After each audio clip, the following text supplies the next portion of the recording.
درود بر شما. طاهری سفر هستم با اخبار امروز سه‌شنبه 12 اپریل. متخصصان تاجیکستان و قرقیزستان در دوشنبه جمع آمدند و نقشه یا خریطه احتمالی تعیین و علامتگذاری سرحدی دو کشور را ترتیب می‌دهند. در کمیته اداره زمین و گئودزی تاجیکستان روز 12 اپریل برای آزادی گفتند گروه کاری خط مرزی مشترک را قدم به قدم بر روی خریطه مخصوصی توپوگرافی مشخص می‌کند. مرزی تاجیکستان و قرقیزستان 970 کیلومتر است و تاکنون بیشتر از 500 کیلومتر آن تعیین و علامتگذاری نشده است. به همین سبب گاهگاه بین ساکنان روستاهای نزدیک سرحدی ولایت سوغد تاجیکستان و ولایت بادکند قرقیزستان برای آب و زمین و چراگاه ماجرا و مناقشه برمیخیزد و در سالهای گذشته در چنین ماجراها 10 نفر کشته و مجروح شدند. برزو عبدالرزاقوف کارگردان معروف تاجیک میگوید مقامات روسیه به سبب موجودیت مهری ورود به اوکراین او را از قلمرو روسیه اخراج و یا دپورتاسیون کردند. برزو روز 12 اپریل به رادیو آزادی گفت که به همین سبب موجودیت مهر اوکراین در پاسپورتش نتوانست در یک فستیوال نمایشنامه‌ها در شهر سنت پتربورگ شرکت کند. اون پاسپورت که من داشتم 6 سال که همراه من بود و نیم جهان با اون پاسپورت گشتم. خب خیلی مملکت رفتم با اون پاسپورت. وقتی مسکو آمدیم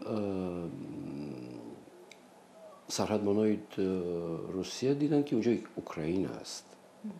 یعنی چندین مراتب اوکراین رفتم، چندین مراتب ترکیه رفتم، چندین مراتب گرجستان هم رفتم، چندین مراتب ایران هم رفتم آمدم و این خیلی عصبانی کرد. هرچند که من گفتم به وزارت فرهنگ روسیه زنگ زنم، به فستیوال زنگ زنم و پرسیدم که کی هستم، گوگل دارن. گفتن نه دیپورت. بردن چیراندن تقریبا 1 ساعت من در اون حبسخانه دامدیه بودم و بعد از این وقتی من آمد کرد رئیس کلاب پیدا شد و من از اونجا با همراهی پلیسی روسیه آوردن چیراندن. برزو عبدالرزاقوف که حالا در قزاقستان زندگی و کار میکند این زمان در دوشنبه است و مصاحبه کامل با او در وبسایت آزادی.org به زودی نشر می شود. یک سازمان حامی حقوق میگوید تاجیکستان در سال 2015 از روی دموکراسی عقب نشینی زیاد کرده است. فریدم هاوس و یا خانه آزادی که در امریکا قرارگاه دارد روز 12 اپریل با نشر گزارش گفت ممنوع کردن فعالیت حزب نهضت اسلامی، سرکوب دیگر اندیشان و جزا دادن چندین وکیل دفاع از علامت‌های تنزل حقوق بنیادی و سیاسی در تاجیکستان و همین گونه عقب نشینی از دموکراسی در کشور است.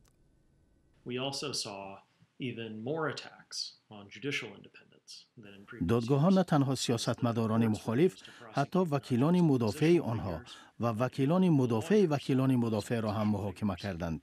این یک نوع حادثه بی سابقه است، چون کسی را که از حقوق افراد مورد تعقیب حکومت حمایت می‌کنند خودشان را به جوابگری می‌کشند. در برابر این نظام دادگاهی و دادستانی آشکارا دیگراندیشان و افراد اعتقادمند را خودسرانه جزا می‌دهند که مخالف معیارهای داخلی و بین المللی است.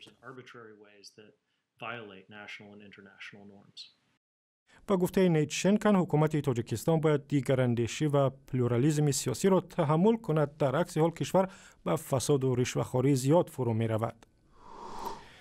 ساکنان دهه نوروز در ناحیه قبادیان در ولایت خطلون از آن شکایت دارند که یگانه چاه آبی آشامیدنی در اینجا به تدریج خشک می شود و نمی دانند در آینده چی کار کنند. بسیاری از دختران این روستا که دهها خانواده مهاجرانی بدخشانی آنجا زندگی می کنند روزی دراز آب می کشند و می گویند بعضا آب چاه تیره و غیر قابل استفاده می شود.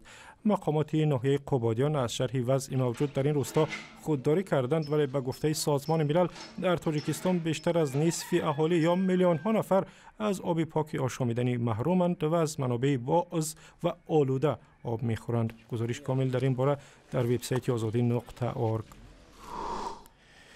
روز 12 اپریل در اکادمی علوم تاجیکستان با برگزاری یک چهاربینی روز علم را تجلیل کردند. دانشمندان تاجیک در این روز با گلگذاری در پایه نیم پیکرهای عالمان برجسته تاجیک از جمله بابا جان غفوروف خاطره آنها را گرامی داشتند. در این روز رئیس فرهنگستان علوم تاجیکستان به رادیو آزادی گفت یکی از رصدخانه‌های بنظیر کشور به زودی کاملا آماده کار می شود. رصدخانه سنگلاخ از نگاه اقلیمی астрономӣ ва аз нигоҳи диди оптикӣ беҳтарин дар ҷаҳон ҳисобида мешавад ва аллакай мо якчанд кометое ки ҳаракатшон метавонад ба ҳаракати радифи замин наздик бошад омӯхта истодаем. дар ин расадхона инчунин барқарор кардани пойгоҳи зилзилашиносии Симиганҷ дар нақша аст. дар толори фарҳангистони улум ҳамчунин дастовардҳои донишмандони тоҷикро ба намоиш гузоштанд.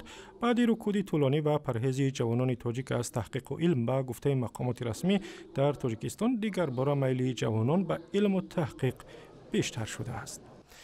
ва ахбори аз ин ҳам бештар дар вебсайти Озодӣ, дар саҳифаҳои мо дар фейсбук, твиттер ва ютуб ва ҳам заминаи радиои Озодӣ барои телефонҳои ҳамроҳ.